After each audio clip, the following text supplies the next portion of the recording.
Oi, gente, tudo bem com vocês? A Progil retornando para iniciar com vocês mais uma aula de redação, dando início à nossa semana de estudo. Então, eu vou trazer aí para vocês hoje um gênero textual. Semana passada a gente não teve contato com aula de redação, né? Focamos em falar sobre a história da nossa cidade. E hoje vamos aí voltar para o estudo dos gêneros textuais, tão importantes na construção da aprendizagem, de para que serve cada gênero, qual a estrutura utilizada, qual a linguagem que é utilizado na construção. Hoje a Pro trouxe para vocês um gênero textual não tão presente no nosso dia a dia, principalmente de vocês crianças, mas que também é um gênero textual que faz parte aí dos textos narrativos. Então a Pro vai fazer com vocês hoje falando sobre quem? Hoje a gente vai falar sobre o gênero textual anedota. A anedota é um gênero textual que apresenta uma narrativa composta por diálogos diretos e situações de cotidiano que surpreende o interlocutor. Ela relata uma história curiosa ou engraçada que geralmente tem o intuito de provocar risos. Então, nessa afirmação que a Pro trouxe, que a gente precisa analisar aí, gente?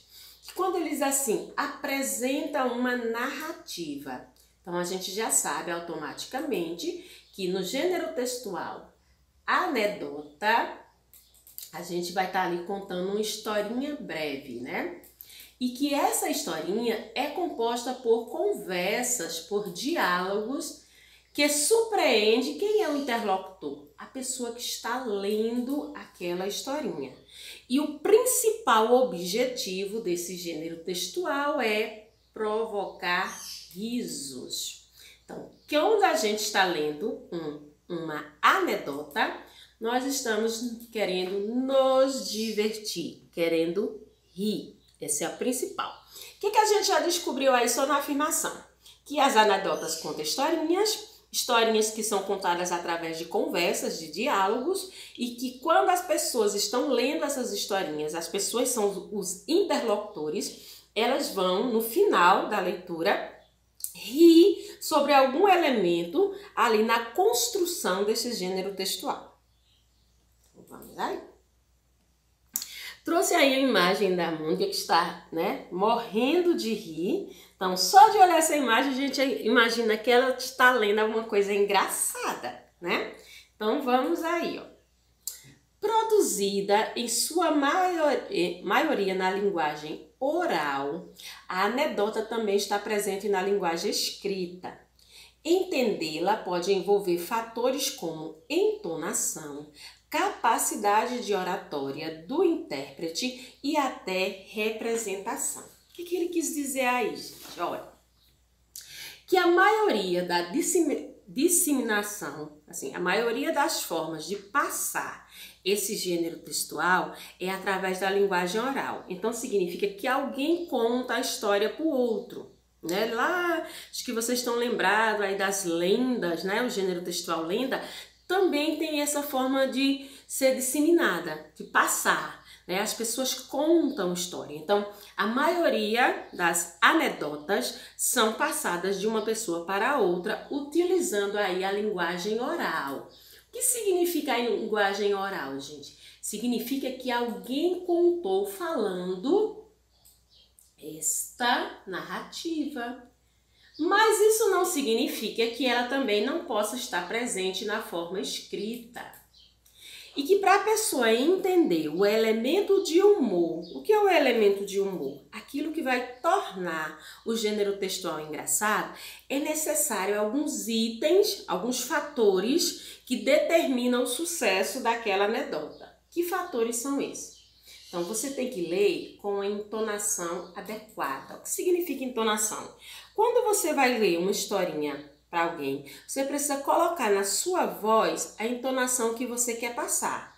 Se eu estou lendo para vocês uma pergunta, eu preciso fazer naquela frase uma entonação de pergunta, né? Fazer com que a pessoa que está me escutando perceba que eu estou perguntando. Então, estou ali lendo alguma coisa e eu quero passar a questão de surpresa. Como que eu vou passar para a pessoa que não está lendo a sensação de que eu estou surpresa naquela frase? quando eu dou a esta frase a entonação de surpresa. Então percebam que quando a gente lê a anedota, para provocar o riso em alguém, eu preciso ler com a entonação correta. Eu preciso ler de forma também correta, respeitando a pontuação.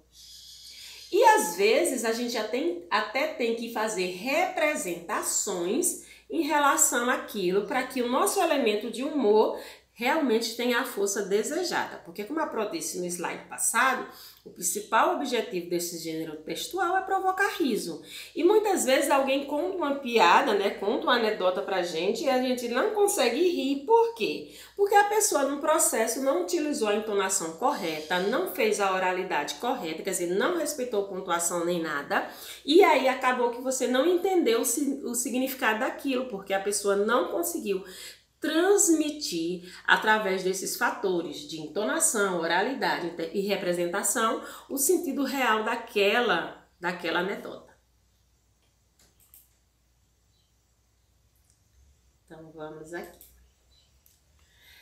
Como qualquer texto narrativo, ele é construído com base em um enredo, em um narrador, em um personagem e em passagem de tempo. Esse gênero textual é comum em ambientes informais e descontraídos e explora diferentes áreas de atividades humanas. Transporta através do riso uma reflexão sobre diferentes formas de comportamento e expressões da vida. Então, todas as vezes que você estiver em posse de algum gênero textual, existe ali por trás daquele gênero uma carga de componentes para a construção dele. O que eu quero dizer com isso? Estou de posse de uma anedota, existe por trás daquele objetivo de me provocar riso uma estrutura, uma característica, uma linguagem utilizada, um ambiente a ser disseminado. Perceba que aqui ele fala que esse tipo de texto está presente em ambientes informais e descontraídos. Quer dizer, eu não posso estar presente num ambiente formal, como o meu trabalho, né? Aquele trabalho onde eu não posso estar brincando, contando anedotas. Isso não é apropriado. Se eu estiver numa roda de conversa com os meus amigos, com as pessoas que me são íntimas, aí sim eu posso utilizar esse gênero textual.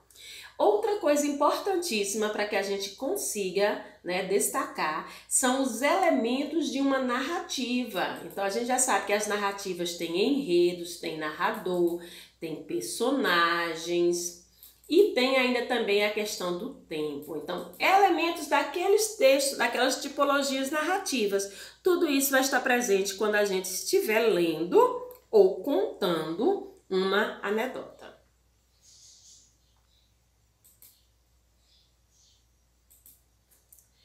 Um dos poucos gêneros textuais capazes de despertar o riso é usado como um recurso humorístico do cotidiano.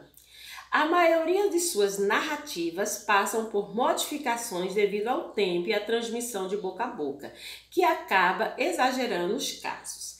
Então, a gente já sabe o objetivo, que é provocar riso, mas como as lendas, elas sofrem modificações por não se tratar de um gênero textual onde a disseminação é através da escrita. Como a gente utiliza muito a linguagem oral, vem aquela nossa certeza de quem conta sempre aumenta um ponto. Então, às vezes, aquela história, aquela narrativa é modificada por quem escutou e vai transmitir para outro.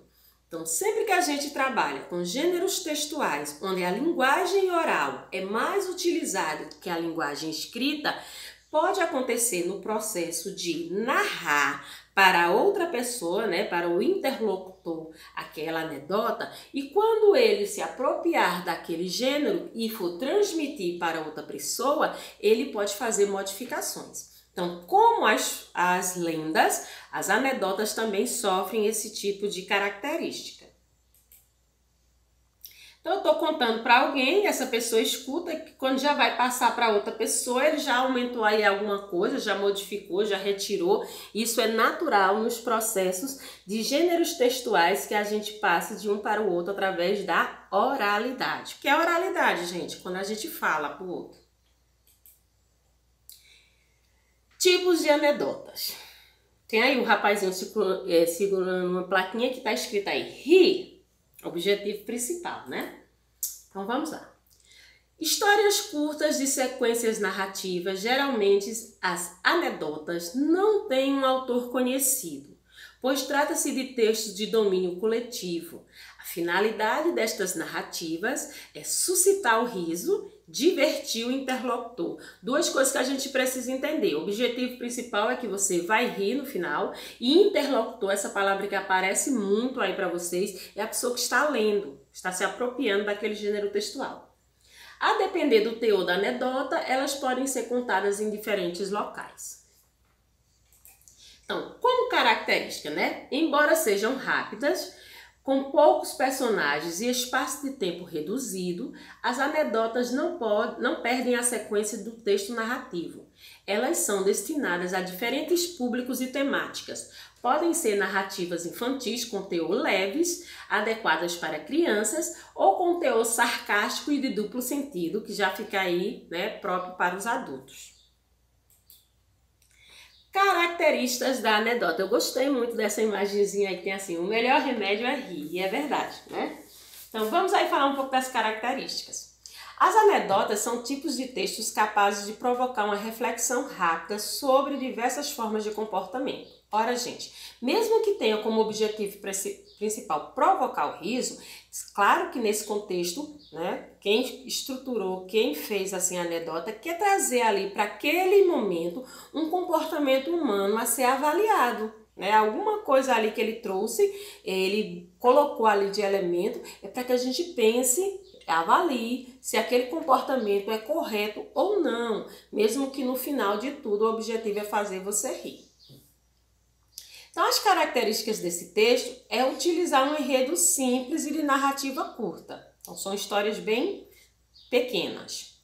Utilizam histórias populares do dia a dia, trabalha com fatos divertidos que podem ser ou não reais, utiliza recursos de linguagem coloquiais. O que significa isso? Linguagem que a gente utiliza no nosso dia a dia, até gírias pode ser utilizado aí. Tem um teor humorístico e a presença da mensagem de duplo sentido e exploração do sarcasmo e da ironia. É isso, quando a gente utiliza assim, quando a gente fala uma coisa no sentido de outra, né? A gente geralmente faz isso assim. Alguém pergunta para você uma coisa que está muito na cara que é, e às vezes você responde aquilo com ironia. Tipo, às vezes você pede para fazer alguma coisa, aí a pessoa pergunta, é para eu fazer isso? Aí você responde, não, é não. Ironicamente, porque a pessoa sabe que tem que fazer, mas ainda está questionando para você uma coisa que é óbvia. Geralmente, quando a pessoa nos questiona algo que a gente sabe que ela tem ciência que é para fazer, geralmente a gente responde com ironia, ou então com sendo sarcástico com a pessoa, falando uma coisa quando você quer dizer outra. E isso está muito presente aí na construção das características da anedota. Então, eu vou trazer aqui uma diferença total entre a anedota e a piada, para vocês entenderem que são dois gêneros textuais distintos. Então, vou ler para vocês aí essa primeira, que é um exemplo de anedota. Joãozinho vai fazer uma pescaria com o pai. Olha o diálogo aí aparecendo, né? A prova diz que são histórias contadas em diálogo. A primeira coisa que Joãozinho fala é: pai, como é que os peixes respiram embaixo d'água? Não sei, meu filho. Pouco depois, pai, por que os barcos não afundam? Não sei, meu filho. Pouco depois, pai, por que o céu é azul? Isso eu também não sei, meu filho. Pai, você não se incomoda que eu fique fazendo essas perguntas, não? Claro que não, meu filho. Se você não pergunta, nunca vai aprender nada. Então, tudo que a Progil falou sobre isso, a gente consegue perceber aí. Perceba que aqui existe o uso do diálogo, dos personagens, que é Joãozinho e o pai, do espaço, que é numa pescaria, do narrador, quando diz assim, pouco depois, a sua fala é do narrador, e o enredo aqui é contar a história de um filho que pergunta muitas coisas ao pai e que o pai não sabe de nada para responder a ele, mas no final o pai acha muito proveitoso ele continuar fazendo essas perguntas sem respostas, porque segundo o pai, se ele não pergunta, não aprende nada. Se a gente conseguir perceber, existe aí um elemento de ironia, porque mesmo sem ele ter respondido nada de proveitoso, porque a fala dele sempre era, não sei, meu filho, ele acha que contribuiu de alguma forma para a aprendizagem do filho, porque ele acha que o filho precisa perguntar para aprender. Então aí foi empregado nessa anedota um elemento de ironia. É irônico ele achar que o filho está aprendendo quando ele não dá resposta nenhuma. Isso é uma anedota. Vamos agora mostrar para vocês uma piada. A diferença aí, ó. Juquinha pegou um ônibus e ao entrar pergunta para o cobrador: moço, quanto custa o ônibus? O cobrador responde educadamente: são R$2,30, garoto. Então, o Joãozinho fala alto: ei, pessoal, todo mundo descendo, porque eu vou comprar o ônibus. Qual é a diferença de um para o outro? Então, a gente vai descobrir aí qual a diferença da anedota para a piada. De grosso modo, vamos dizer assim, resumidamente, a anedota sempre apresenta duplo sentido, enquanto a piada costuma ser direta e com finalidade cômica. É um breve relato cujo final tem por objetivo provocar risos ou gargalhada em quem ouve. Então, quando você está de posse de uma anedota, sempre vai ter ali o elemento de ironia, de duplo sentido, né? Como vocês puderam perceber na história do Joãozinho. E aquela forma direta de causar risos mesmo, como teve o caso do Juquinha. O Juquinha entrou no ônibus e foi fazendo pergunta e perguntou quanto era o ônibus. O cobrador entendeu que ele estava perguntando sobre a passagem. Ele achou que, como ele estava de posse do dinheiro necessário para a passagem, ele entendeu que o cobrador estava dizendo ali que o ônibus, né? O automóvel em si custava R$2,30. Então, a piada é muito direta, a finalidade é de você rir mesmo, e a anedota é trazer para vocês aí um questionamento, trazer aí um elemento de ironia, de sarcasmo, para que você comece a pensar, né? Você refletir se aquilo realmente tem algum fundamento. Como sempre, a nossa aula de redação culmina com a nossa atividade de redação no caderno. Essa atividade é para todas as turmas, gente. Sempre que é para colocar atividade de redação, é para todas as turmas, porque a aula de redação também é para todas as turmas. Então, geralmente, a Pro não coloca lá a turma tal. Por quê? Porque todas elas, do 2º ao 5º ano, vão estar fazendo a mesma atividade. Então, vamos ficar por aqui, encerrando nossa aula de hoje, e até amanhã com a nossa próxima videoaula.